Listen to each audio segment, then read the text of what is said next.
दोस्तों क्या आप भी वेनिस पाइप का शेयर होल्डर हो तो इस कंपनी के बारे में दोस्त कहा जाए ना तो ऑलमोस्ट 3% के आसपास ही रिटर्न है इसका। ठीक है, तो यहाँ पर देख सकते हो इस कंपनी ने लगभग 300% से भी ज़्यादा रिटर्न जनरेट किया है। जब भी देखा जाए दोस्तों तो 1500 के भाव में ट्रेड कर रहा है। इस कंपनी का बात करें तो इस पीक लेवल से जो गिरावट हुआ था लगभग बहुत ज़्यादा ही गिरावट हुआ था दोस्त।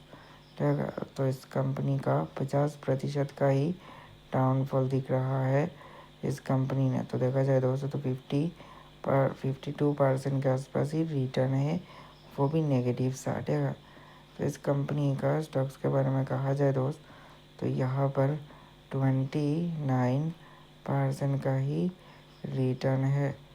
तो दोस्त कि आप भी इसी का ही शेयर होल्डर हो या फिर किसी दूसरे स्टॉक्स का, कमेंट करना ज़रूर। तो फिलहाल आज के लिए इतना ही। May God bless you. Good.